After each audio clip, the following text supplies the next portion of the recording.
Well, good evening, everybody, and welcome to Cab Crew Wednesday. I want to first say I'm going to be your host tonight, Daryl Derail. Derail Daryl. Sorry, I can't even get my own name right. So let's say hi to everybody. So I see Ronald Rondo. Welcome, Ronald. I see Floyd Robbins. Good evening. And I see Hot Dog Pilot Andy. Andy, good evening. Thank you for being here. I know it's really super late for you. Boxcar Jerry, good evening. And then I see Ray Bertelson. Good evening. Hello. So I have PK and W ModelWorks. Hello. How you doing? I have a very special guest here tonight, and I think a lot of people do know him, but for people who don't know him, you're going to get to meet him tonight. And I think let's just get this show started. So, because we only have so long. And yes, from Montreal, and I appreciate that. Curly Express, good evening, Curly. And Curly, you were the first one in here, and I appreciate that, buddy. You definitely get the cookie. Unfortunately, I didn't bring any cookies to eat in front of you. So, excuse me for that. So let's bring up Christian from Postmodern ModelWorks. Let's go here. Hey, howdy, y'all. Daryl, thanks for Hey, having Christian, me. how you doing? Let's all say Fantastic. hi to Christian and give him a big hello. And Christian, welcome to Hello, Cab Crew. Cab Crew Wednesday, people. And we also got Off the Rails. Good day.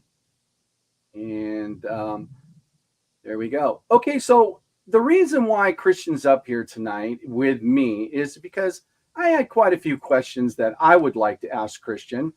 And I think they're all going to be great questions. And so maybe we can all get to know Christian a little bit better. So, and if you guys have any questions, please post them in the comments, and I will do my best to bring them up, and we'll get them answered. So I just want to say, from me to you, Christian, you have been a very big inspiration on how I perceive model railroading. And I'm a really big fan of yours, and I really enjoy the work that you do. Thank you. So I'm very, very humbled to have you up here, up on Cab Crew Wednesday. And so I guess my first question would be, number one is, how did you get started into this hobby? Well, that's a good question. So this really wasn't my first hobby. I've been in hobbies and model building since I can remember. Honestly, before I could even physically build stuff, I was trying to. But my grandfather was a model railroader. So as a kid, I would spend time in his basement, and he would always have projects lined up for me. So when I went there, and it wasn't just train related projects. I had to fix chairs and anything, but mostly electronic stuff, because I really tackled a lot of electronics projects on my own as a young kid. So electric motors. So I did a lot of RC cars when I was really young. I had always had like a fascination with electric battery operated things. So the trains were natural. So I would always have a project, like I'd have stuff on the workbench to work on, but I also helped him on his layout. And I really enjoyed running the trains with him. It was always a good bonding time.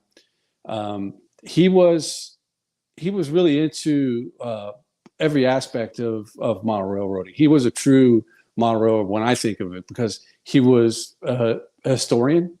So he always had stories and knew about historical railroad stuff, whether it was United States, European, stuff like that. So he was very knowledgeable about stuff. So it was always fun to be around him and listen to him. He was really good at building stuff, and he did things that a lot of people wouldn't tackle. Like I remember building overhead gantries with him out of brass stock.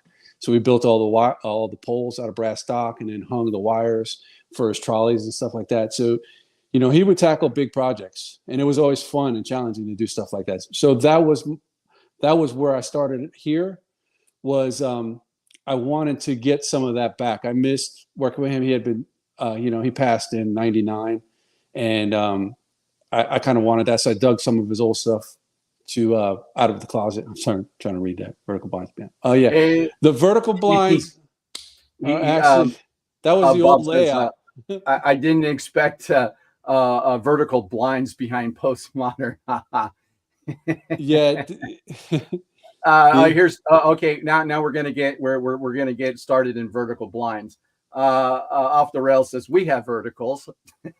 Yeah, well, it's funny because I sat here because that's where Otis Park used to be. If you remember, that's where the sun would come in. This was sunrise in the park where I'm sitting. So I would face the other Oh, way and drink coffee. So that was the oh, sliders that face east. That's why I chose this position.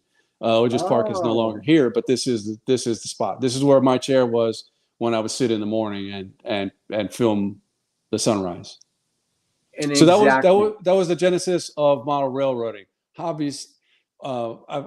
Obviously I shared a lot of passion with him. So everywhere we went, we always went to hobby stores together. So the grandfather was the genesis of it. Yeah, it's a sliding glass door. But this is my living room, dining room, and so that was where I chose. Otis Park was basically built as a piece of furniture. Really, it housed my computer. So there was a computer desk there where I could go in the morning and read news or use it to program locomotives or whatever. I had my what do you call it, hooked up to it, the uh, loc programmer, and then on either side there was storage, and then on top was the railroad. So it was like a cool piece of furniture to have in my living room. So So Ray says, Ray Bertelson says that incline is way too steep for a train. absolutely, Yeah. yep. So okay, so now we know where your layout was. So that explains your daylight shots, which were absolutely right on the money as far as photography. Now, when it comes to photography, did you have any training in how you did photography for this layout? Yes, I've also been a professional photographer my whole life. So Okay. I've worked in many different fields of photography, and it's funny because I had sold all my professional photography equipment to pay for Leatherworks, so I was just using my iPhone. Everything was done. Everything that I filmed, all the video and all the photography was all done on my iPhone. And I kind of wanted to do it that way. I wanted it to be kind of, funky in a way, not to be perfect. Right. Yeah. Now, me myself, I have no photography background. I think the iPhones have made most people photographers, but for your just normal YouTube videos, because that's, I mean, I use my phone for everything Yeah, on most people YouTube. do. Yeah, and I'm sure that's a whole different topic, but for me, I mean, I use an app on my phone for doing everything, and Yeah. it's wonderful. Yeah, I used Um, iMovie. I edited all that stuff in iMovie right on my phone. I made music, a lot of the music that you heard in the background, as good or bad as it really was. And trust me, I got a lot of feedback when the music was crappy. But I made it on whatever iPhone app that is, GarageBand or whatever it was. I just want to see how far I could get just with that before right, before I right, did anything else. and you can even live stream, Yeah. which Oh a yeah. lot of people do from your phone. Are you live streaming from your phone tonight? Yes, I am. And That's the if I know I had this conversation with you a while back, but in 2015 ish, I started doing a lot of live streaming on Periscope, which that was the first real live stream platform. You could live stream to the world on your phone. So we used to do all kinds of things, and I would go everywhere and live stream on Periscope. And then I started doing like cooking competitions with friends where we would like come up with a menu, and then like 10, 15 of us would all live stream into session of what we were doing and kind of share that. So it was a lot of fun. So I've been live streaming on my phone for almost 10 years now. okay. See, and there you go. And just like off the rails said, I'm a phone tech photographer. Laugh out loud. Some of the software available with the phone is incredible, Yeah. and it is, and everybody has their own picks. And you just said you use iMovie, correct? Yeah. Like I said, I was trying to see how far I could get because I have still have professional equipment on my computer, I could have downloaded all the video and done it through, professional photo and movie editors on my computer. But I wanted to see how far I could get just with the phone. Right. Right. I didn't have, it wasn't a professional layout. It was, to me, I look at it as all practice. Everything I did with Otis Park I was trying to practice. I was trying to learn skills. And so it kind of fit that whole idea, was just use the phone to do everything. I could have gone and bought another camera or better equipment, and I probably should have, because the quality wasn't always the best. The phone takes good pictures, but it's what happens after the fact where professional equipment makes a difference. The ability to enhance or to edit your product afterwards is where the pro equipment makes a difference. The iPhone isn't the best for that, but you can get by. Obviously, most people do. Right. And of course, with availability of AI generation nowadays, you can pretty much pick a platform, write what you want, and it produces it. Yeah, that's pretty scary. Yeah, and I would have to agree that's pretty scary, because nowadays, you're really not sure what is AI, and you're really not sure what you're seeing is real. But that's for a whole nother topic. So yeah. I have another question. Hey, good evening, Mystic and Thomas Grassi. Good evening, welcome. Okay, in this hobby, we all have people we look up to, and I don't care who you are. Even me, I have people I look up to. Okay. Well, actually, we have, hi, Tammy and Ray. Okay, here's an actual question from Bob. Okay, Christian and Lance Mineham both apply fine art concepts to model railroading. Love the Christian. Do you agree to differ with anything Lance recommends in his books? I haven't read Lance's books, which is probably bad, but I have read enough about him, and I've read a lot on his blog. The guy's incredible. I mean, he really is. You can't take anything away from him. Some of the things that he has said has surprised me. Like I remember watching something where he was talking about the texture on one of his buildings that he was trying to do in Miami. He couldn't get the texture right, and he went and took a photo of it and just put the photo on there. I would have thought that he would have actually done that himself. So there are things, but I mean, as everything else, I mean, the guy is incredible. I mean, he really is. And I want to say, before we go on heroes, I was like, you commented on one of my videos one time. And I just started. I only started posting a little over a year ago, right? Maybe. Okay, you talking about me? Yeah, 13 or 14 months. And you made a comment. And I was like, I saw the name Derail Darrow, and a few nights later, I was just kind of cruising on there, and because I had followed you, your name popped up that you were live, and I came in, and you literally stopped everything and went, "This guy, everyone go follow him." And I was like, "Holy crap, he doesn't know me from a hole in the wall." So for that, I'm eternally grateful. I mean, you're very, very welcome. That was a class act. I mean, that always made me like, okay, this guy is super good. Well, that's what I started Cab Crew Wednesdays for. I started Cab Crew Wednesdays to allow people, even for me, to allow people to come up and, show themselves up. And because I was watching a lot of streams and I didn't really see too much of that going on, but there was. And I wanted people to actually, even if it was their first time live streaming, was more than welcome to help them get started in live streaming. And I think it makes it pleasurable when somebody can lend a helping hand and help you. Look, I'm no genius when it comes to this, but I'm just your average Joe guy who likes model trains. So we got a lot of let's see, we are on. And I apologize to everybody out there. I'm not following the chat. I have nothing. I'm just trying to give my full attention to Darryl. Well, so a lot of them are talking about height. But Off the Rails says we are all legally stalking you, Christian.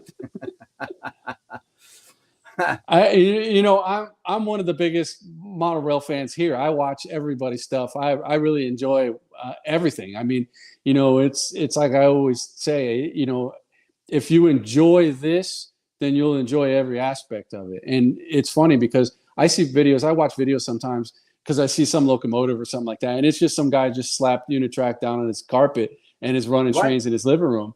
And Yeah. they have 20, 30,000 views. So, I mean, obviously people are all into that. They want to see trains run. They don't really care. These are the people that, Okay. go Okay. ahead. Let me stop you there. Okay. I see the same thing. I see the exact same thing. And my question is to everybody, I don't even know how that happens. I mean, if I knew I could have slapped down an N scale on my carpet and just filmed it and get 30 or 40,000 views, I think all of us would be doing that. Am I not Yeah. correct? I mean, Yeah. how do you Man. explain that?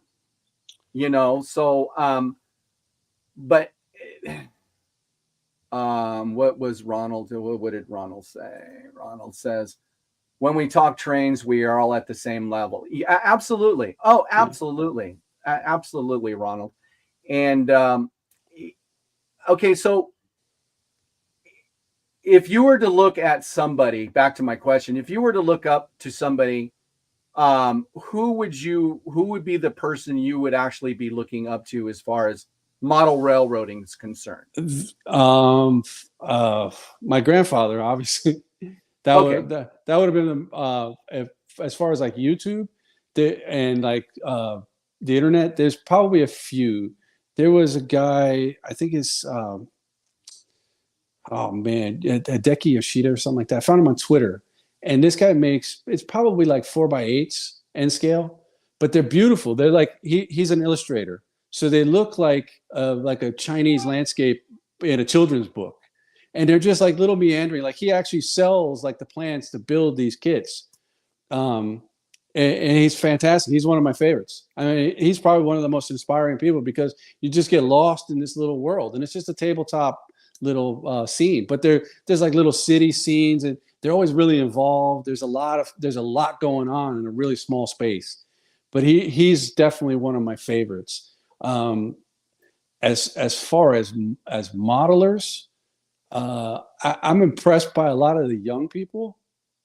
Dan from Dan's Railroad. I watch that kid all the time, and every time I'm more and more Right. impressed Yeah. by what he does. Let me say something real quick. Okay, off the rails. That's why I put it up. Is that Mog? And I know exactly the guy you're talking about. He's a British modeler, I believe, and he does small shelf layout. I was watching that guy a long time ago, and I kind of was inspired. I really liked his stuff, and I must say, for many years, I was that guy who would watch a lot of channels. I look up to a lot of channels before I even started my own channel. But I was the guy who never ever typed in or gave thumbs up because I don't know, I was a private person, and I'm glad I started it. But Mog's channel, yeah, he's got a pretty cool channel. I'm sorry, Christian. No, that's fine. I'm not familiar with that person, but I'll look him up. Yeah. Yes, So you know what, Dwight? Actually, Christian and I were talking about that before we went live. I said Christian, it's got to be humbling, because it's humbling to me that I watched a video from a fellow train channel, which is Dwight Curly Express's channel, and he's starting his series on building trees, yeah, and Dwight's awesome. yeah, and there you Dwight, go, are you Dwight is behaving awesome. yourself? What are you doing? and and it's got to be humbling to have someone follow you like that. Yeah, Dwight's And great. congratulations to White. I mean, I really felt heartfelt, and it wasn't me that you were following; it was Christian, and that just goes to show, Christian, the impact that some of us can have on certain people, and that's what's Well, great about this community. It's all about people and learning. yeah, and you hear that over and over again. If you listen to any of these guys that go and have meets and stuff like that, they're all in the same thing. But I will say this is just like we all get better together, right? So there's people that inspire me, and if I can do the same, I always was lucky that I had people that were really took the time to teach me stuff, and I had plenty of people around that would always inspire me. And it was, I've transferred a lot of the things that I learned from, like, let's say I did a lot of scratch building with RC cars, RC crawlers, and stuff like that. So that's kind of, you see a lot of that transfer to here. And I actually can't wait to go back to that because the scale is bigger and I'll be able to do a lot better work in that scale. The biggest challenge for me for model railroading when I started scratch building was to see and scale. And that may not make sense to a lot of people, but in 1/10 scale, I was so good at that I could look at things and go, okay, that's going to make a perfect chair or a perfect whatever it was. You know what I mean? Whereas in model railroading, I couldn't see and scale. I couldn't understand the size, and it took me a long time to figure that out. So to be able to make buildings, to be able to make trees, to be able to make scenery, you have to be able to understand the scale, and you have to be able to look at things in the world that you can also use. You know, this is going to make a perfect barrel. This is going to make perfect stairs, or whatever it is. And that was my biggest struggle, was seeing in scale. It took me a while, and coupled with the fact that none of the manufacturers, obviously buildings will tell you dimensions, but Athearn, Atlas, none of those companies will put their dimensions of their product on any of their information. So you can't find out how long or how tall, how wide, like rolling stock is, and it made it really tough for me when I was trying to size my railroad, because I had the parameters of the board, but how do I fit all these things on there and make it functional? You know, that was the biggest challenge for me. And luckily I guessed pretty correctly. I got a couple guys in here. I got John, Andy Pilot, who's hilarious. And I got John from Mystic Railroad. John's starting trouble already. Yeah. You know, I mean, that's what makes, you know, the chat, you know, go really fun. I mean, yeah. I enjoy reading the comments when I'm on live streams, and I laugh. I just laugh. Sorry. Yeah. John is funny. To cut you off, John's a funny. No. Please do. Give John all the credit, because he makes me laugh too. And no, there's a few guys in there that I know, like Derek Alexander. So always great. Oh yeah. Yeah. Funny man. Yeah, exactly. I always appreciate those people, because that's I a lot of people don't know my personality, so I have to kind of restrain myself a little bit, because I get kind of wild sometimes. But I always appreciate humor, and I'll always try to inflect humor into everything I do. Yeah, absolutely. That's what it's all about. It's look, it's all about having a good time. And I you know, I've learned, you know, for myself, who I looked up to was my grandpa. As a matter of fact, I think I've explained it a couple times. Actually, this portion of my layout right here, the undercut of the mountain, that was from probably 40 some odd years ago, that my grandpa built an HO scale layout. And that's how he built. He blew a hole through the mountainside so you can see the trains in the mountain. But, you know, and he kind of carved it. And that's where I got this from. Will you actually see this somewhere down on the rails? I don't think so, but it would be cool to see and actually take pictures of. But that's where I got this from, right here. I always like it because my grandpa. It always looks like it's going one ear and out the other. Exactly. So Tammy says, Christian, with the scales and figuring them out, how do you feel about mixing scales on layouts? Yeah, I mean, if it does, here's the thing. It's like, you've got to do what makes you happy. And this is why I always try to stay out of forums and clubs, is because people will try to put parameters on what you can do. I'm going to model what makes me happy. I don't care if I want to come paint pink and purple stripes, because that's what I'm going to do. So Tammy, you amaze me, because you're relentless. Like, you don't stop. I couldn't keep up with what you do. Yeah. Honestly, if I was going to do it, it would be I would be using the sizes for distance, probably. You know, if I was going to mix scales, I'd be putting HO in front of N, so it looked like they were the same size, but at distance. But if you're going to put them, if you just want to see trains run, then do it. I mean, why not, right? And that's what's great about your layout. It's all game. You're, you know, Christian. So you going to consider switching? No, Tammy does a phenomenal job. No, PK, I probably won't. And here's why. It's like, there's a thing about, there's two reasons why I'm kind of stuck on HO. One, because that was my grandfather's scale, so I've always been around it. Two, if I think if you go bigger, then room really becomes an issue. And if you go smaller, than creating detail. I want to make things. I would rather be able to do it in like a scale like O or something larger, because I think I could have a little bit more depth with detail. But then it also becomes, I want to be able to run it and enjoy doing something. And this is where I was at with Otis Park, was that I came to the realization that I wanted two things. I wanted some sort of curve, right? So even if I made another, 8 foot layout, it would be 4 foot a curve and then 4 more feet. I really wanted to turn to see the angle of the train. That was one thing. The other thing was I wanted to be able to go somewhere, and leave the scene. And that was where I was stuck. This was my main thing with Otis, was that all I was doing was where I had arrived. There was no place to go. And so you can still do that with a small footprint, but you've got to kind of design it in a way where wherever you are, you leave and then you come back. That's an important thing for me, for the experience. Like, you want to be able to have the train come from somewhere and then leave the scene. And that was what I was missing. So the curve and being able to do that. So my next project, that will be the main focus. I want to be able to leave, even if it's hidden behind something, it's still small. It has to go out of your sight and sound. And that was another thing that my grandfather had his basement when he built a second layout after he moved.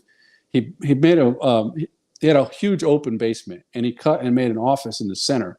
So I had 2 walls. So basically it became 3 rooms, and the train would leave the room. So on either empty side of the office, there was a loop, a reversing loop. So it would go through the wall and then come back and then go to the other one, hit the reversing loop, but it left sight and sound. And that was something that was really cool about his layout. It wasn't that big. I mean, from wall to wall, it may have been 15, 20 feet. But it left and then it came back, so you couldn't see it or hear it. Right. So I want something like that, even if it's just just an off-site, off the side little place to go and hide. Staging yard, whatever it is. But I think that's important. Stormy Sky Rail Productions, thank you so very, very much for the super chat. I mean, the $2 ones. Thank you very much. I know you don't have to, but it's always appreciated, and I really appreciate it. And I also have I love you, Daryl. Have my babies. Okay. Fantastic. I know who this character is. Don't take him out. I know Tony's just being funny. So, hot dog, I couldn't explain a club what's in my head. Okay. So, Andy says I couldn't explain to a club what's in my head. Andy's got it. I'm with you, Andy. Yeah. It's, that's the saddest thing for me. And then Anthony from I'm in Florida. I'm in South Florida. I'm in between Fort Myers and Naples, Anthony. Okay. Now, here's another gentleman that I did watch before I actually entered YouTube, was Georgia Sunbelt. Anthony does wonderful, very realistic buildings and work on his layout. And I know everybody here is probably subscribed to Anthony's channel, but if you haven't, please do. And it's the same thing with Christian. I made everybody blue in here so you guys can subscribe to each other and check out each other's channel. But Anthony was one of those guys that I couldn't wait till the next video to come out, along with Dave from Crooked River and Eastern. He was one of, these are guys that I looked up to. So these guys were very inspirational for me. I just didn't know how to project it on comment sections, but now I do. So I'm jealous because have you seen Anthony's kitchen? He's got a smoking kitchen. Oh man. As an ex-chef, I was like, I'll come to your house, Anthony, and cook you dinner. How about that? Yeah, there you go. Yeah, right, exactly. So Delmarva says, Dear Real Daryl, I have always loved the model railroad layout since I was 8 years old. Well, that's good. That's what it's all about. I mean, really, so Anthony says, going to be down in Siesta Key in July. Maybe possibly visit if I get a chance. Hey, good evening, Randall Ellison. I'll Model figure out train how to get a hold of you, aficionado. Anthony. Good evening. Let me see. Anthony runs the Southern, which makes him cooler than most by default. Okay. Yeah, and you know, Anthony's layout, he's like Dave. He runs more modern than he does anything else. And on my layouts, it's modern, you know. I just can't stick to one railroad. I get too bored.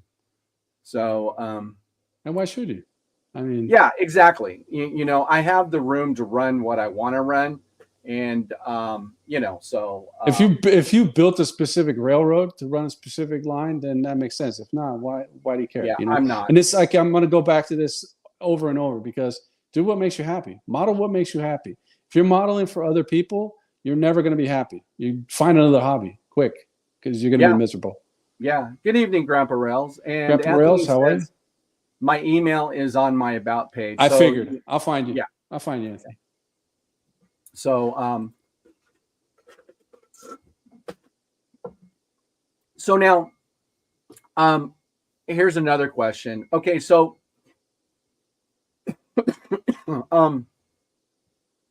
so when you got started in this, excuse me, I'm a little still under the weather.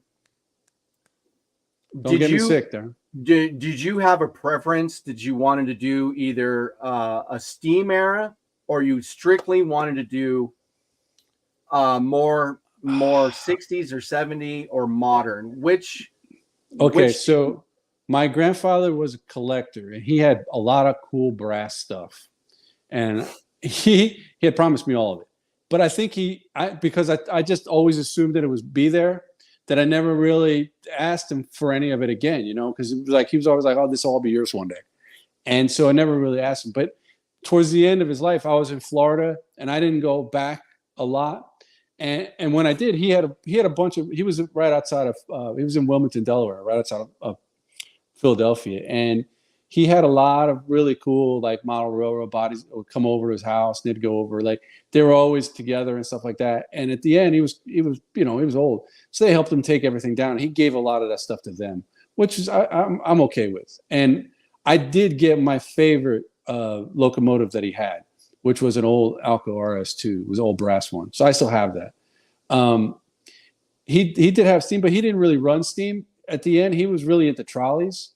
So, you know, it was kind of cool. Like that's what I was going with before. So most of his stuff was like streetcar stuff, like little trolleys, but they ran on overhead. So we would wire all the overhead, and then the track was negative or positive, and the overhead was negative. And that was really cool. And I really enjoyed doing that stuff. When I dug his stuff up, I had a few, they're like German, or I want to say they're German, two German Roco locomotives, like what you'd see in the street in Germany, Switzerland, Austria, that kind of thing. And he had an SBB that is a Markland. And then I had his old Alco RS2. So I had those locomotives. So I just wanted to run them. I didn't really care. And I was really struggling. The Rocos ran, but they didn't run well. They really needed a lot of TLC and somebody that really had the knowledge. Like I could make them run. That was he gave me the stuff that I worked on as a kid. He was like, "You're the only one that can keep this stuff running." So here, the Alco, I went to the hobby store to see if I could find gears, because the gears were so old, they were all chewed up, and I wanted to make it run again. And I ended up seeing the FEC GP40 by Atlas, and all that came back, because I used to live right next to the FEC lines when I lived in on the East Coast. So that runs on Dixie Highway for miles and miles and miles. And I lived on 3 different places in Dixie Highway, and 2 of them I could see the tracks from my front yard. I could have thrown a soda can and hit the trains when they went by. And so I saw them night and day, and I remember laying in bed and hearing the horns go by, and the whole house would shake. And it probably would have pissed most people off, but I loved it. I mean, it helped me go to sleep every night. And so, I can't tell you how many times I sat at an intersection and just watched, hopper full of white rock.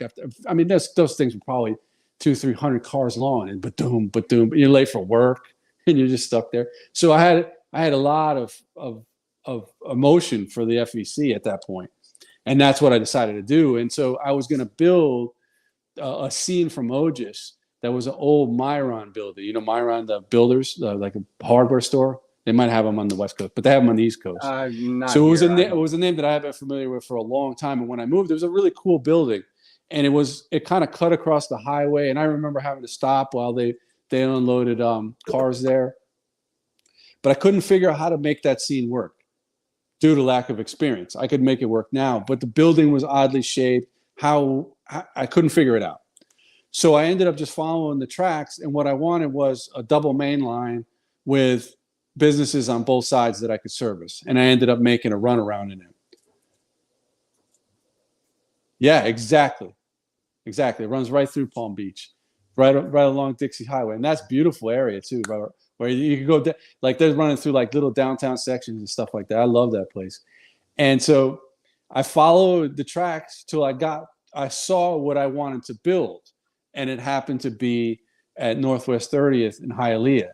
And it was almost exactly what I had in my mind. And I was like, oh, this is perfect.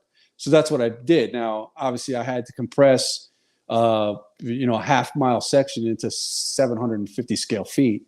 So I lost a lot. And it just, because I didn't understand the size, I had no rolling stock at that point. I had to guess how big those were to be able to maneuver, and switch out a train.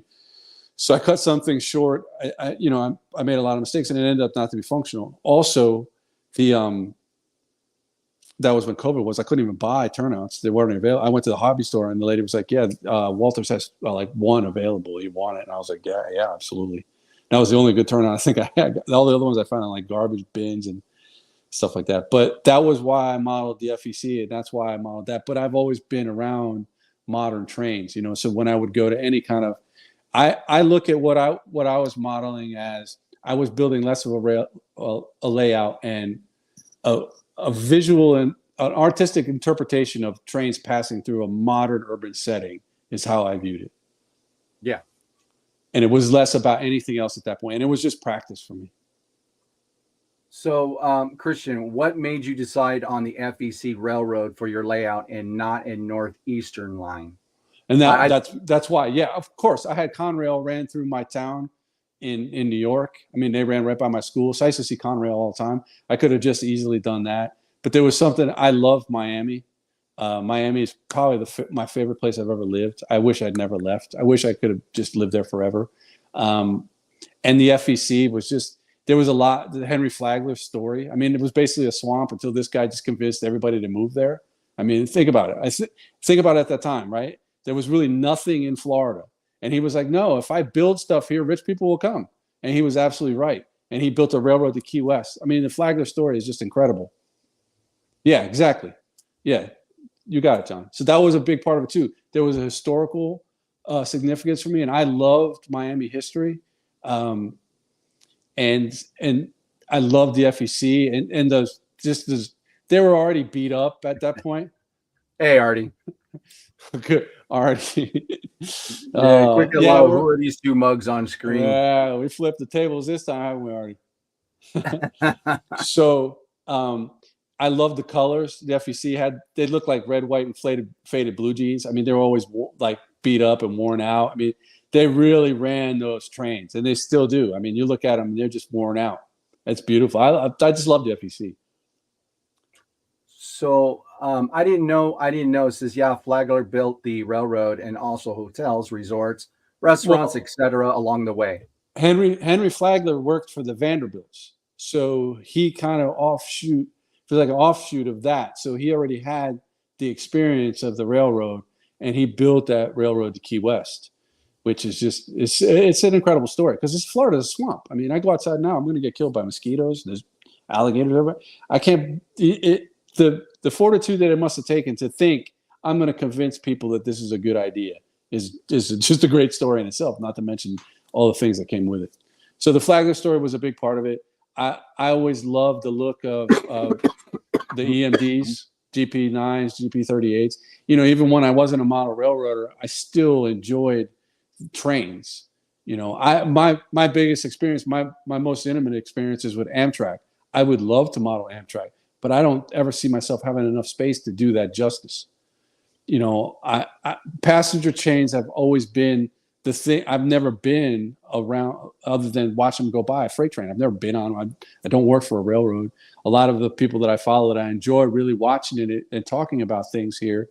Like what is his name? Tim Garland.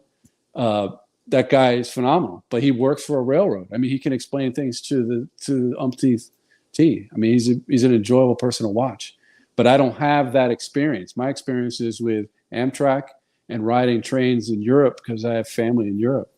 So I really enjoy passenger train. I wish I could do passenger trains, but I don't think I have the space to do that justice. Well, speaking of FEC, we have George from FL Railroad Dog. Good evening, George. Yeah, George works for the FEC, doesn't he? Mm-hmm. Yes, he does. Yeah, that's a dream job. Yeah, yeah. Yeah, I saw, you know what, Artie, I did watch your video, your last video, and sorry, mate, for your loss. And Artie says just got home from mate's funeral. And I did see some of the pictures that you posted up. How horrific. I mean, how tragic. Man, and sorry, Artie. yeah. I didn't know. When, you know, from the bottom of my heart, Artie, I'm really sorry. You know, you lost a good friend. So Artie, you got some good luck coming to you at some point here, buddy. It's got to turn. Right. Start playing the lottery today. It's got to turn, buddy. So Mystic says, I'm guessing since it's Florida, the gator is now her pet. Yeah. Yeah, I see gators all the time.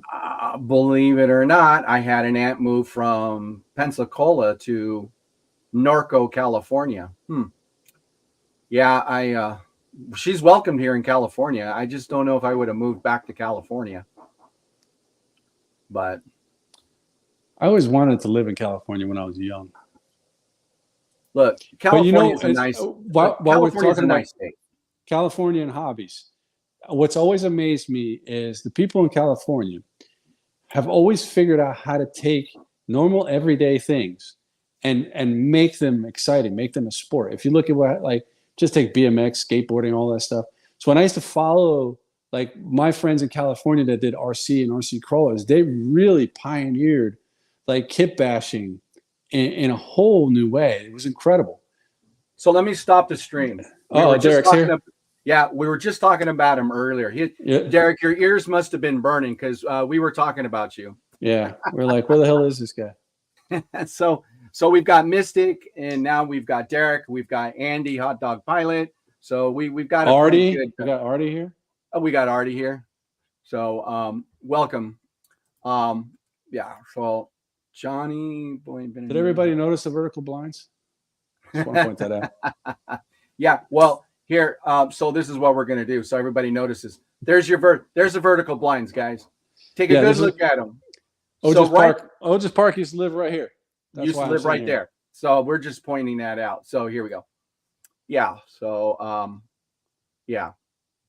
So let me see. I think I had a couple more questions, but I think to sum it up. So wait a minute. We have a question here from Bob. Christian, do you have a fine art background beyond photography? From where you do your artist icon? Yes, I've always. My parents were both artists in their own way. Neither of them were that good, but they were both artistic. They both at times made. My dad used to do woodworking out of reclaimed furniture. He did really nice stuff. He also used to do I used to weave bags when I was a really young kid. He used to make like Indian type stuff, Native American art, and that was really cool. He does bonsai now, a lot of like beautiful trees. He sent me one today. Absolutely gorgeous. My mother also did art stuff. She used to do batik when I was really young. My parents were hippies, you know, And so they used to do a lot of cool stuff like that. That was pretty much my family. I went to art school for a very short time and I dropped out to become an artist. So I moved to the Keys at a young age. I think I was like 18. And that's where I ended up in restaurants and I became a chef, which kind of took, sorry, had to read Artie's comment. So is the layout still vertical? Yeah, my layout is vertical, correct. Yeah. So for a long time, the chef part, because of what I did, kind of filled in that creative outlet. And then I started to do other things with art. But modeling was an art to me as always. I always tried. My goal was photorealism in modeling. I wanted things to look like, picture perfect, like it should have been a photograph. And for a while there, I started posting. So I think I signed up on YouTube and started posting YouTube videos of like RC crawlers and stuff that I was building in I think I signed up in 05 or 06. I don't remember exactly. But I started posting those models and posting stuff on forums and online. 06, 07, 08. I was on Tamiya Club, which was a British site, and RC four-wheel drive, RC something or other. It was a lot of fun. But I posted a lot of pictures and I fooled a lot of people because they thought they were real models. I got kicked off of a site one time because they thought I was posting real cars. You didn't miss much. It's just me babbling. You've heard all this stuff before, Derek. You'll be But fine. you never heard it until you've been on the Derail Daryl show. That's right. So, I have had some professional art training. I did make a living as an artist and I still do because I do leather work. I know some of you may know that. I've been doing leather work since like 2017, maybe. So I've been doing a lot of different things with that. And I know unless you actually see what I'm talking about, it doesn't really make a lot of sense. You hear leather work, but I do it as from an artist perspective. I don't know if that answered your question. That was kind of long-winded, but yes,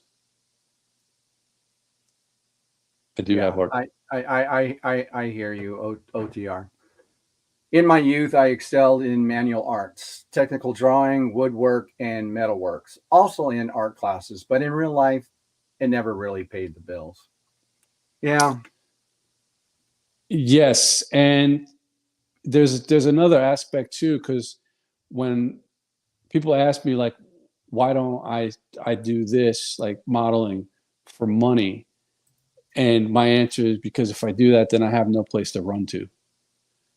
Because if this is a job, then it's true. And that was a lesson my grandfather. He said, always have a hobby. I always have something to get away from work. Yeah.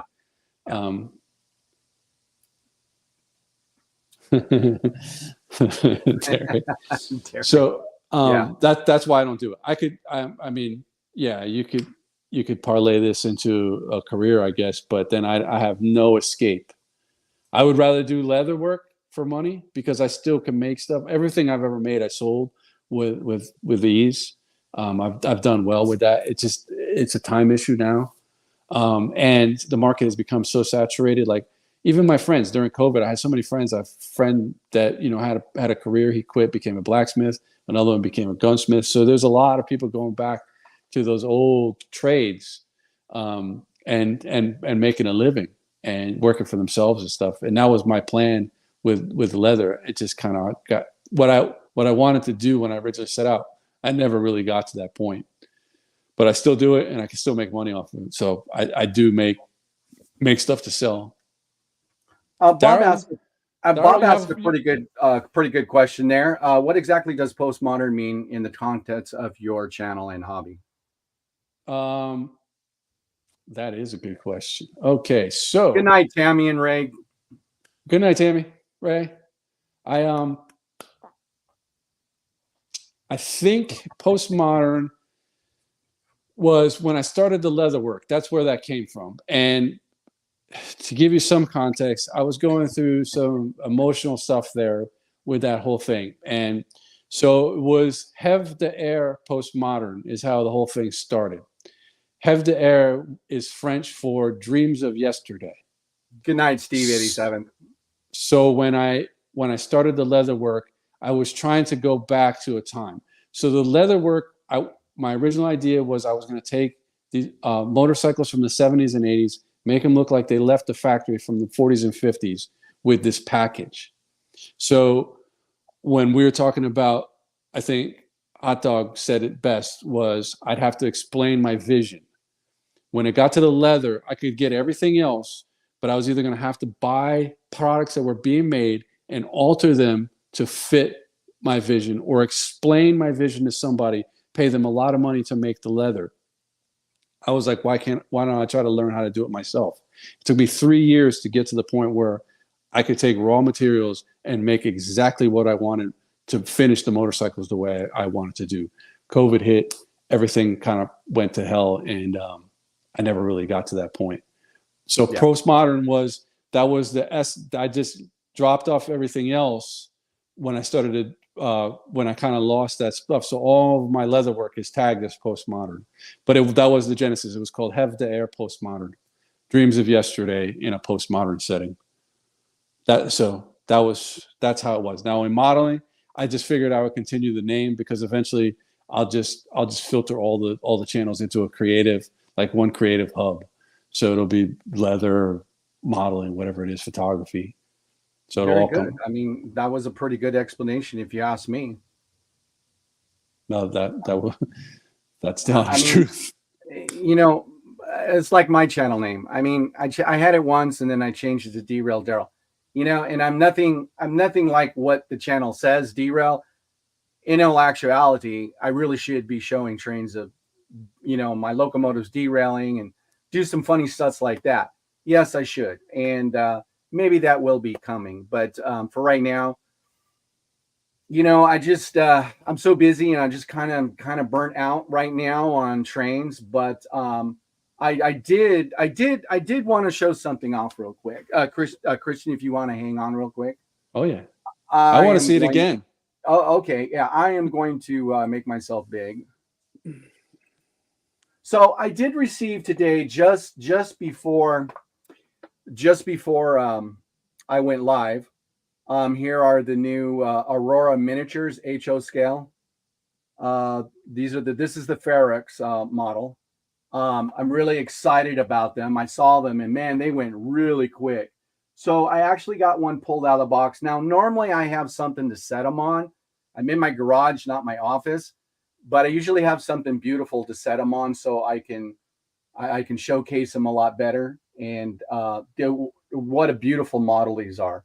They're absolutely gorgeous. Yeah, that's fantastic. Yeah, I mean the actual detail on them, and then you look at the bottom. I mean, they're just highly detailed, and it's almost like it's almost like I'm afraid to touch them, because they've got so much detail on them. But I just wanted to show these off real quick. One that was unboxed, and I do see these along the line that I usually film. So when I saw these come up, I'm like, oh, okay, I got to get some of these. Now, cheap, no. Expensive, yes. Of course, Christian, thank you.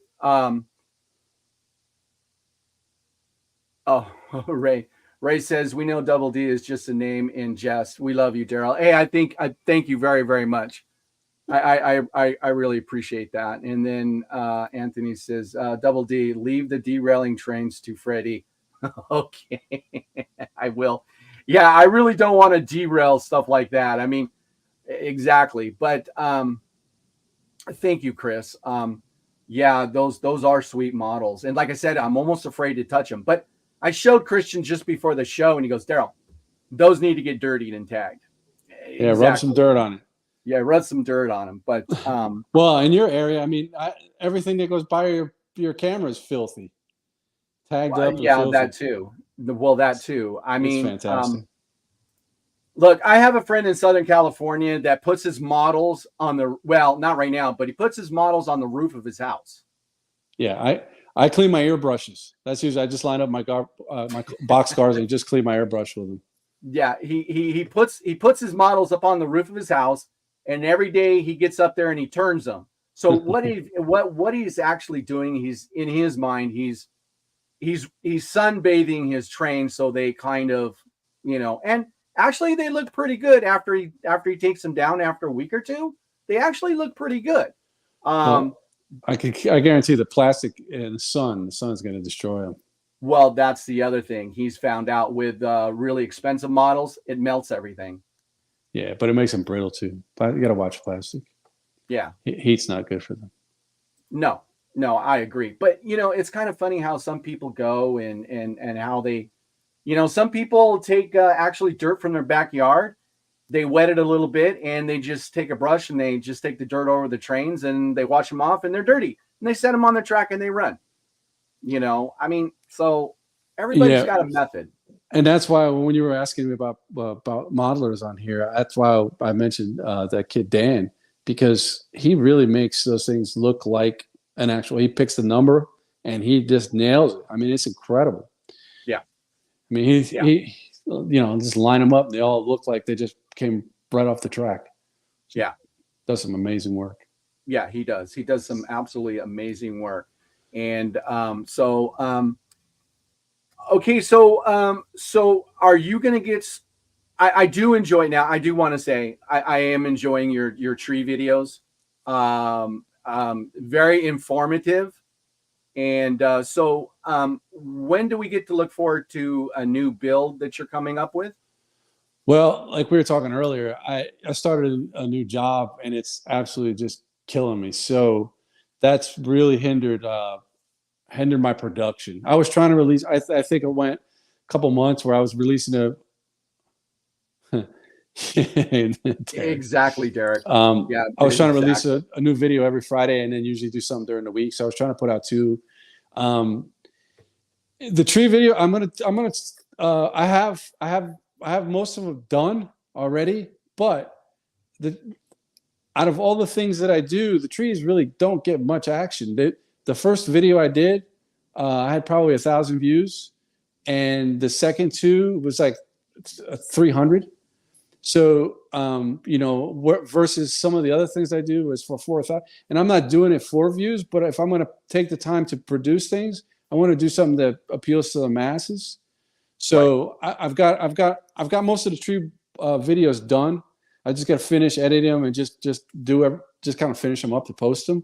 But I'd like to put out some different content just to appeal to more people. I don't know if it's people just don't want to make trees. I'm not quite sure. But I mean, that's just YouTube. That's just how things work. Some things that I post, I think, well, nobody's going to watch this, and it ends up with, everybody watches it. I keep doing it, and then other things, like the photo albums. Everybody enjoyed the photo albums, and that kind of was just something that I started doing just because I took so many pictures. But everybody enjoyed those. Those usually got a lot of views, so that's why I would do a photo album every month. Yeah. So the next one will probably be the pine because that's almost done, and then the oak is almost finished as well. But I enjoy out of all the things that I did with Otis Park, the trees were the most fun for me. They were the most rewarding thing to do. So I'll keep making trees and I'll keep posting the videos. But I was trying to finish those last two when I started my new job, and it was really tough because I work where I used to work, midday to night. I would get home around 9 o'clock. I'm waking up at 3 and 4 in the morning. So yeah. It's kicking my butt. And trying to do those things, because to get something out on Friday, I almost have to work during the week. And it was fine before I had the time to do that. Good night, Bob. Good night, Bob. I don't have the time to do that. And so I started another barn because it's like the crossroads when you're modeling. You have to make decisions. Am I going to go this way or am I going to go that way? And it completely dominates the build. I didn't add a whole lot of detail to the barn, and I didn't do a lot of color. Yeah, Yeah. I agree, Anthony. Yeah. Yeah. Well, that's again, I have a sense of humor. I want to put in, real life things, but also be funny about it. So I wanted to do the barn, but I ended up doing that in just a monochromatic gray because I kind of wanted to fit, but I always wanted to do some red in there. Like I really wanted to change that build when I was getting to the end. So I started doing another barn. I've got about half that on video, and I'll probably release that before the trees. I'd like to do that this weekend if I end up having time. Yes, postmodern tree videos will end up with a lot of views because they are like a reference item, so the views build over time. Exactly. Yeah, And what no, they call that evergreen content. correct. That's what they call it. And And if you want look, I'm just gonna. I mean, I'm trying to do that, but I just kind of got burnt out. Um, if you ever want your videos to grow over time, you want to put in how to do this, or instead of this, try this. Those kind of videos. There's catchy phrases that absolutely guarantee you over the length of time of your channel that will make those videos grow, and they call that evergreen content. yeah, and So that's what Derek is talking about. yeah, That's what it's called. no, it's true because there was a time probably around November where I just got so busy I didn't post anything for like weeks, and I remember I logged in and it was like my channel had completely taken off. Like it was I was getting more views than I did when I was posting regularly for nothing. People were just coming on and so I had a few videos that just like over a course of 2 weeks had about 10,000 views on it. I ended up erasing them recently, but that does happen, and I know that tree tutorial series will get that over time. I didn't do this for views. I didn't do this, for any of that stuff. I always buck the system. I mean, I've run sites and YouTube, Facebook professionally for companies that I've worked for in the past. So, I mean, I understand how the algorithms work. I understand the whole thing, and I try to not be that, and that's why a lot of times I don't put those things in my video. I don't have like a flashy intro. It's not here am I, come, let's go to the workbench type of thing. It's like, here we go. You're here. Let's do it. Yeah. And exactly. and so I kind of go against the norm on purpose. I did everything with my phone, like I was talking about earlier. I just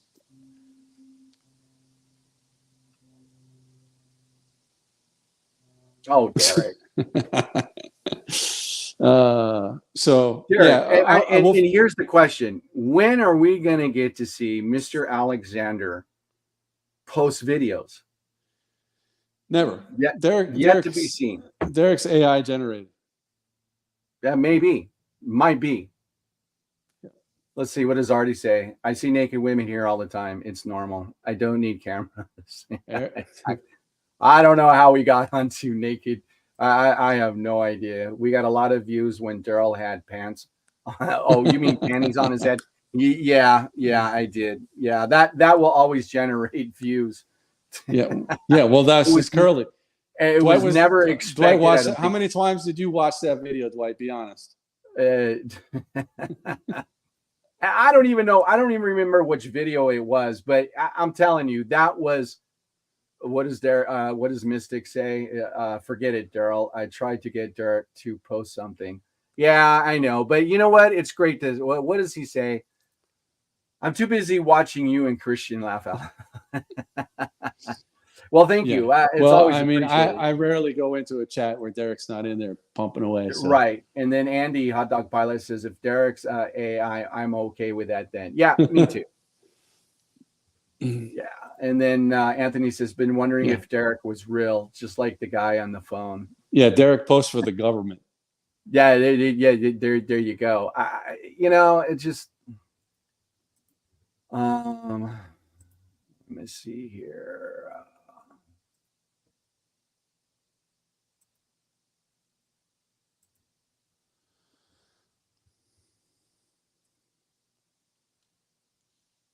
Okay, so I believe I did. I posted. Listen, I'm over an hour, so I did post a link in the chat. So if anybody wants to come up and hang out, I can't guarantee how long I'm going to be up here, but Yeah, I'm gonna have to bow out myself. that's fine. I gotta go take the dog for a walk and go to sleep. Yeah. But I want to thank you, Daryl. This was fun, and thank you You're for very, very all welcome. your support. And we've got a couple people up here who are up here. Hey, Thomas. Hello, everyone. And there's Artie. Where's Artie? And I also want to thank everybody for all the great comments. Thanks for all your support. No, Christian, thank you very, very much for coming up, and it was a pleasure having you. And I look forward to your videos, and I look forward to yours too, Daryl. So I haven't posted anything in such a long time. Trust me, I check. Okay, well, I got to get busy. I get it. I understand. I just, I can only use the busy thing for so long, but when you are your own boss and when you are, you've got other things going on in your life, I mean, it's kind of hard. You know what I'm saying? So I can't say I don't miss posting, but I do. But anyways, Christian, thank you very much for your time this evening. And we'll talk soon, buddy. 10-4. Okay. Good night, y'all. Good night. Hey, Thomas, what's going on, brother? Not much. Just hanging out and relaxing after a busy day at work. Yeah, I hear that. It's so amazing how many dumb people there are that work, They never stop asking questions, and you tell them once and then they don't remember, and you have to tell them the same thing over and over again. It's just one thing. Good night, Anthony. Thank you very much. Take it easy, Anthony. Yeah. So I figured since I've been up here for a while. I figured I'd put up a link, and like I said, I don't know how long I'm gonna. Christian, are you still there? It doesn't matter. Just to come up and say hello is good enough. Are you still there, Christian? Are you trying to figure out? Hey, that's a pretty good picture of you. Yeah, looked like he had a cone head on, didn't it? Yeah, it did. No, he's finally out now. Artie is down there, but he hasn't come up yet. I'm here. Oh, you're here? Yeah, I'm here. Where are you? Where are you? You're missing in action. I'm in Berkeley. What does that mean? I'm in Berkeley. I'm at Berkeley. You're in Australia. Okay. You're not in Berkeley. I'm in Australia. That's right. Oh, Berkeley, okay. Because you're not up on panel. Oh, hang on. I'll be up there in a second. Yeah. Can everybody hear me though? Yeah, we can hear you. Yeah, I can hear you. Okay. We just can't see you. We just can't see you. There you go. That better? There you are, Artie. G'day, guys. How are you? So how's things going? Ronald says you're stuck in space. Yeah. Cyberspace. Yeah. Hey, Bernard. G'day, everybody. How you doing, brother? He's down under. Yeah, exactly. I'm where I belong, back at home. Yeah. Right. Yeah, I like I said, Artie, my condolences to you and their family. I mean, really. And I always say it, I need to get it out of my head because I always say I'll probably end up being taken out by a white Tesla car that cuts me off, and I'll die in a fiery truck crash.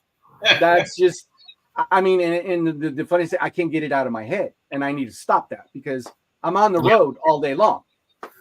Yeah. But don't worry, I got a bit nervous. I was only in the passenger seat. Yeah. I went down to Adelaide. Went down with the truck with one of my mates, and I came home in the truck as well. And I tell you what, it's bloody scary. More so in the city. Yeah. people are driving like they're so entitled, but it's not just them. We've got these foreign drivers here in Australia, and they're driving like they're still in their own country. And you can't drive like that over here, especially with our big B doubles and road trains and whatnot. You can't drive like that. Yeah, you got to adapt. I'm not going to go into it, but excuse me, I got to go get something to drink. I'm still a little under the weather, so I'll be right back. Yeah, get us a bourbon too, will you, buddy? He wasn't feeling well, so he's got to take care of himself. Yeah, he's got to drink more bourbon or a bit more of that. Go and find a European that's got some homebrewed vodka. That'll clean you out, I tell you. Yeah, that'll clear it out. Oh yeah, it'll disinfect you straight away too. But yeah, it's Well, let me tell you something. He was talking about a Tesla getting into an accident with, right? One day I was driving to work. I drive on 3 major highways. I've told you all this before, but on the 3 highways, there was a car fire, and all 3 of them were Teslas. And the traffic was backed up for miles. So, well, look what happened. Look what happened to me in 2020. I mean, yeah, I got messed up by a car that couldn't wait 6 seconds for a green arrow. Yeah, hold on. I got a call coming in. I'm going to mute myself. All right, so the show is mine. So all these 2 other clowns, one needs to take his personal phone call from his girlfriend. The other one's going to put on some makeup, and he says he's going to get a drink. But honestly, he's going to go and put up his makeup and put on his thongs and everything else. So, oh, hang on, Thomas is back. Yeah, I'm back. I didn't get to the phone. Hostile takeover, exactly off the roads. You know what us Aussies are like. We'll just take over the world. We will eventually. But yeah, no, it's gone crazy. I mean, I've had so many countless near misses on the highway myself. Oh yeah. But recently with these new foreign drivers, I mean, they're doing things that they drive, as I said, they drive like they're in their own country. If they reckon they go too slow, they'll overtake it. They don't care what's coming towards you or the other way around, you know. And sadly, they have no respect. That's what the problem is. No. And where this wreck happened, off the rails will know where it is. It happened in the middle of Australia along what we call the paddock. It happened between Yalladra and Nullarbor.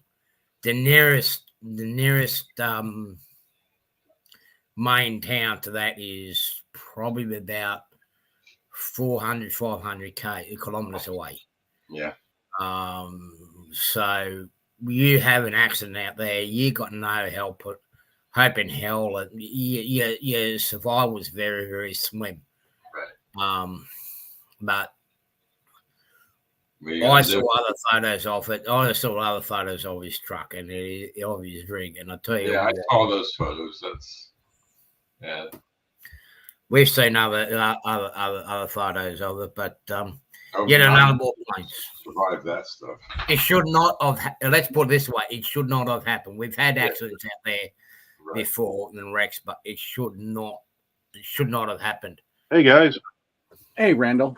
Hey Randall. Sorry guys, I'm just a little. Yeah, Bernard.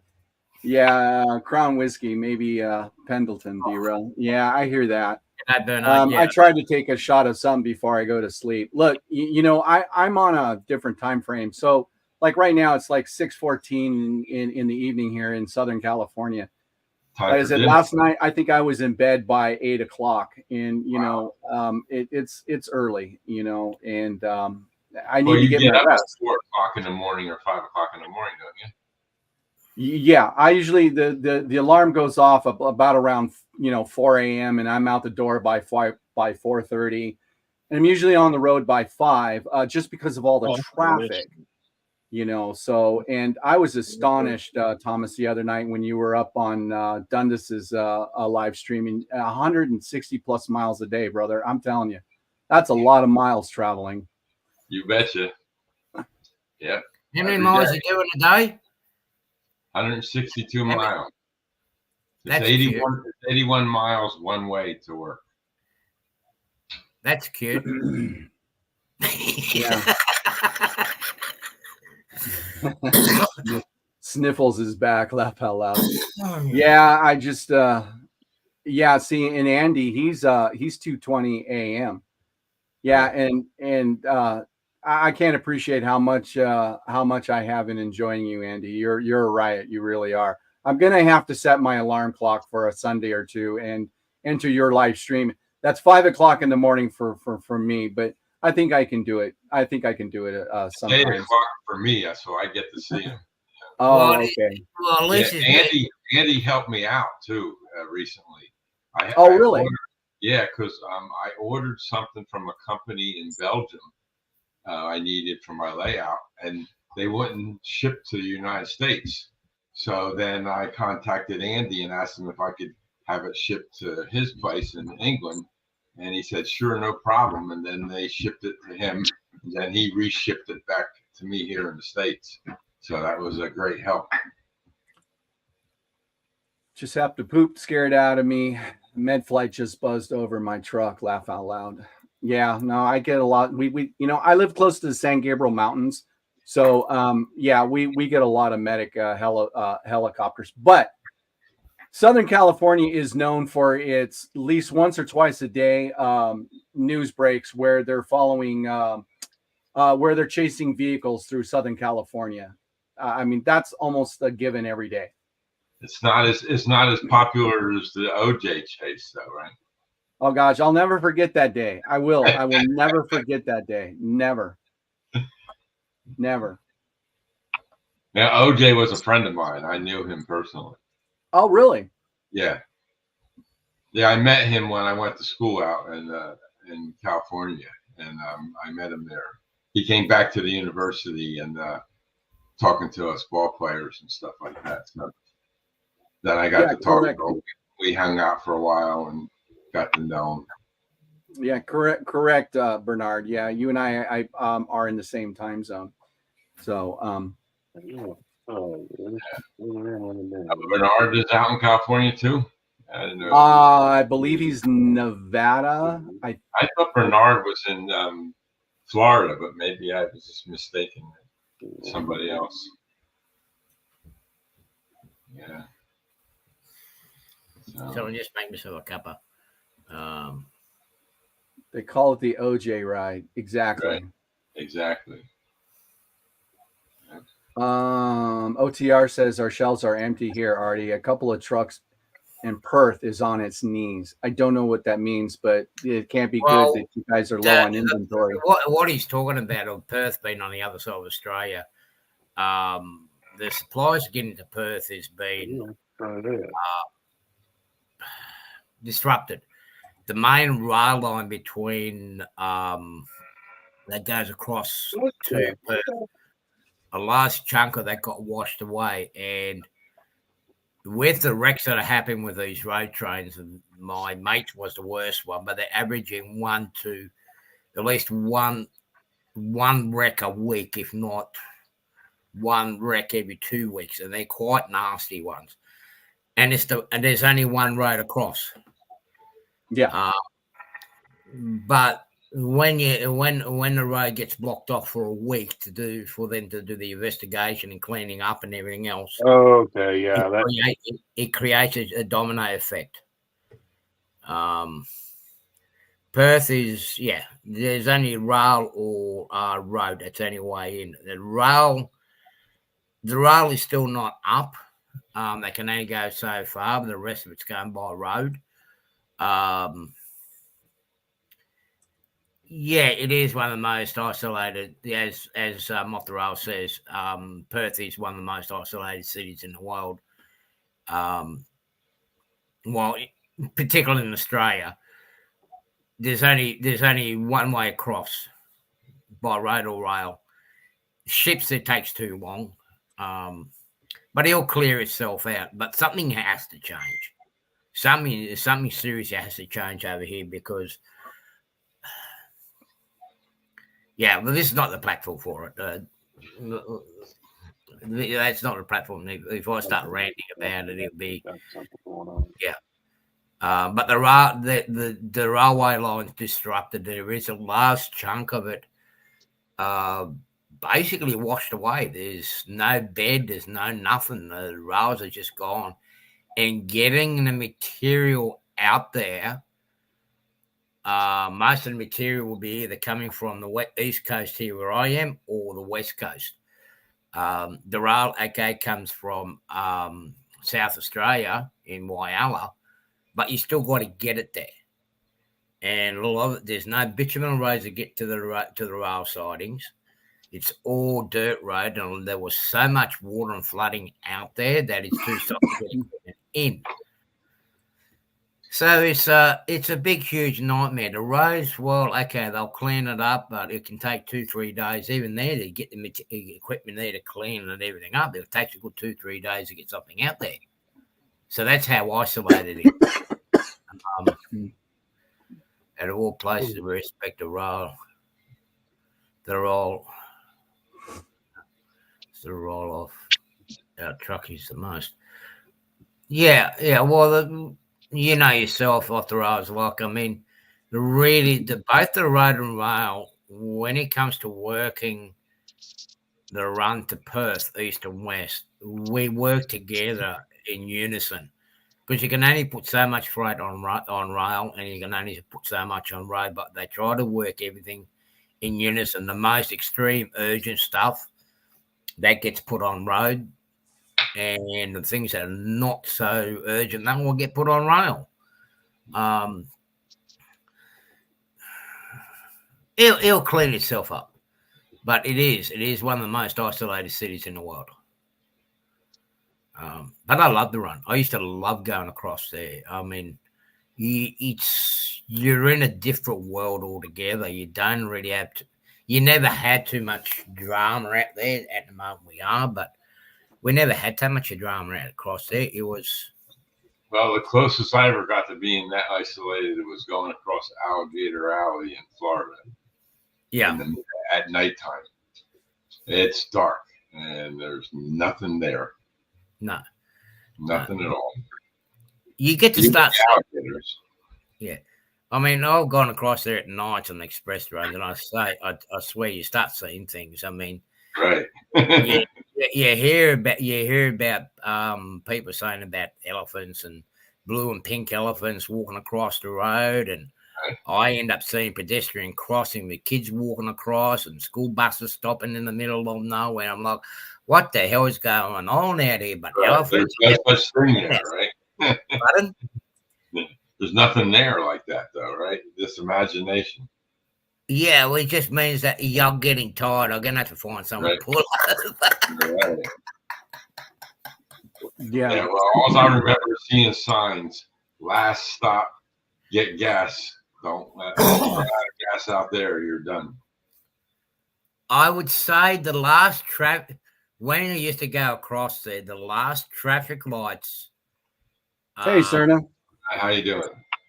Hi, Serna. When the last set of traffic lights we would see would be a city called Port Augusta, somewhere I'm going to be moving to. And then you do not see any traffic lights until you get to pretty much almost into Perth. You don't see any traffic lights, and that's why. Sorry about that. Close to 3,000 kilometres, you do not see any traffic lights. Right. You're not. In a place you really don't want to pull over. Yes, I would tend to agree. We have some of those places here in the desert.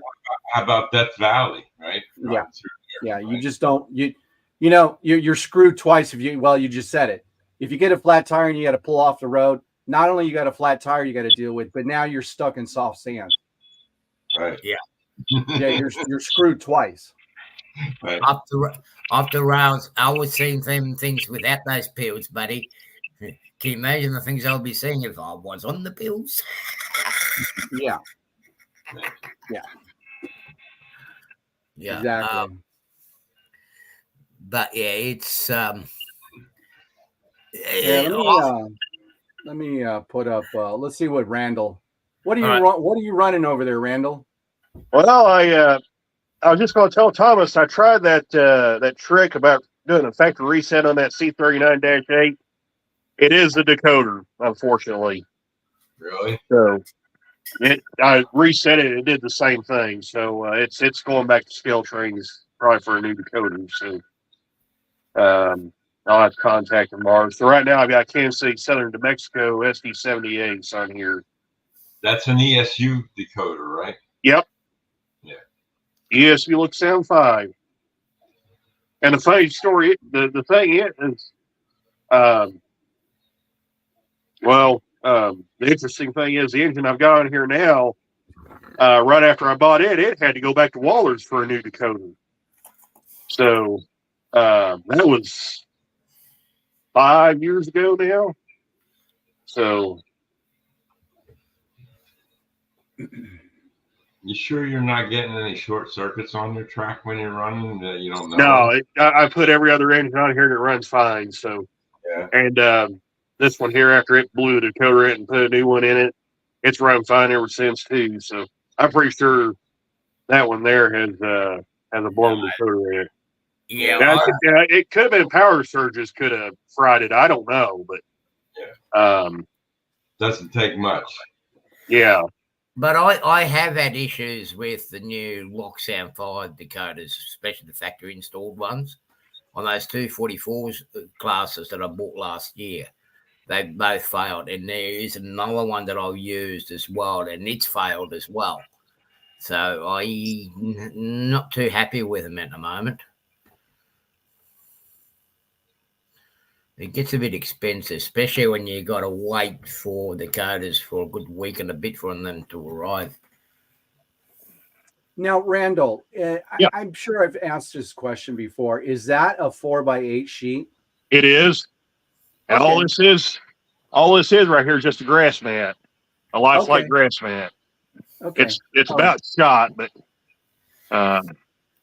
It does a purpose. it does Yeah. a purpose. That's why I told somebody on Facebook group, I said, it does the job and that's all I ask it to do. Yes, Right. exactly. So, and then that's what it's all about. Yeah. I said Yeah. I told him, I said it's not pretty to look at. It's not, flashy and exciting. It's just a regular table with some interesting ornaments on there. You can probably see the kerosene lamps making their home on here, but Adds color. yeah. Off the rails, the decoder I found reliable is the Soundtracks ones. I have not had them fail on me yet. Yeah, I would agree with that. I've stuffed one up myself, and I sent it back to them, and they actually replaced it for me. Yep. They actually got a. If you do mess things up, they can understand you. We're only human, and a lot of times they will replace it for you or fix it. If they fix it, they'll charge you. A lot of times they'll just replace it for you. They're really good. Oh yeah, I'm gradually converting everything over to it. I only have one engine that doesn't have a Soundtracks in it, decoder in it. Yeah. One. I'm down to just one. But with them getting here in Australia, they are expensive. You'd be cheaper to get them direct from the US. It'd be a lot cheaper. Shoot, Artie. I mean, even the Blue Namis now are like $150. I was at when I was at Iron Planet Hobbies, they were just starting to get a bunch of those in. Blue Namis are expensive, but I mean, $150, that works out roughly about $180, $190. The other week, I went up to Sydney to one of the stores at I stuffed them. usually stocks a fair bit of Dakotas. I mean, I was looking at $320, $340 for a Soundtracks Dakota. And as Dr. I was saying, we got to say, they've got to be dreaming. There's no way in the world I'm going to spend that much money on a Dakota when I can get it cheap from the US. Okay, what Dakotas would our trains trust? But yeah, I haven't not had any problems with them.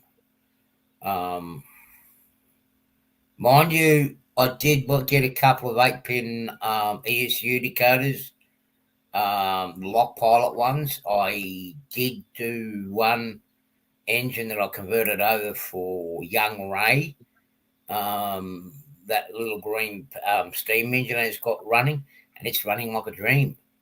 Some of them that I got here, the older 8-pins and on ones, they're going fine, but the ones that actually got sound in them, they're the ones I've been having issues with.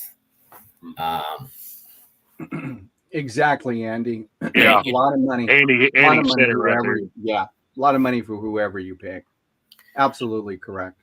That's why a lot of my non-sound engines at DCC race, they get a Dakota. They'll get like a motor Dakota. It's like $20.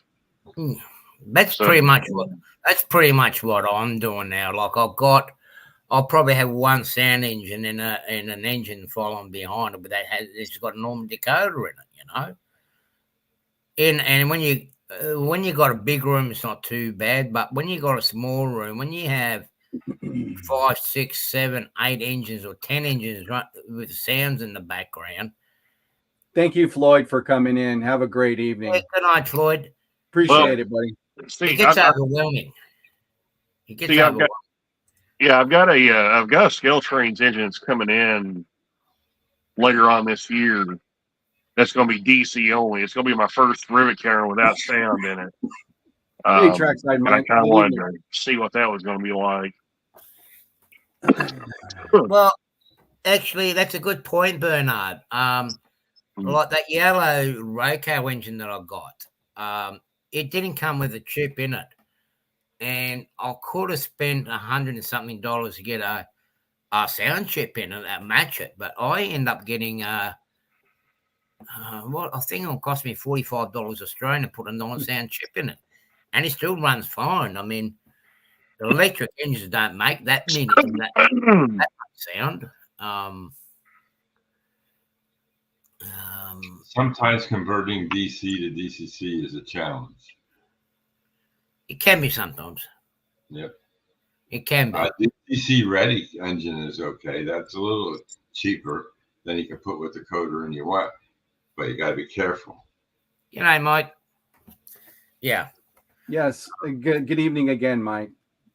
I hope your night vacation is working out for you, brother. Yeah. I wouldn't call that a vacation. Well, that's why I said. I just wonder when that bastard's going to put himself in for a transfer, so he can come over here and work down here at Port Kembla. We can hang out together then. Because I've got that big one of their cranes working down here at the Bars Furnace. I mean, his company can even give him free accommodation too while he's at it. And they're staying at a pretty good motel where they're staying at. It's only 5 minutes away from me. Yeah. Hey, listen, guys, I'm fading off real quick, man. I'm not feeling.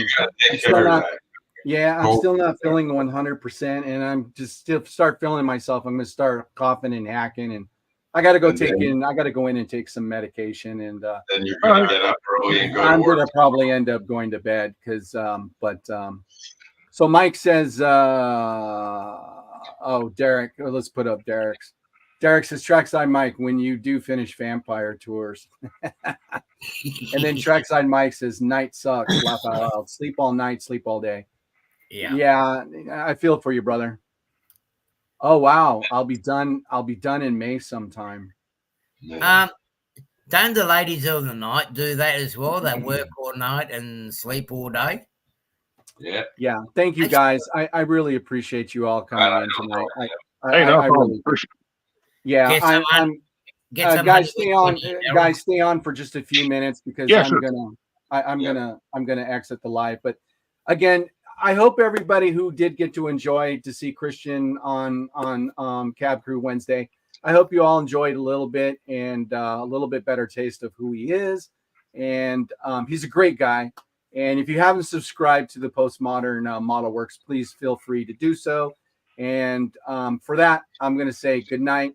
And thanks again, everybody. And we'll see you next time. Hey, guys. Good night. Good night, everyone. Take care, everyone. Yeah, I'm subscribed.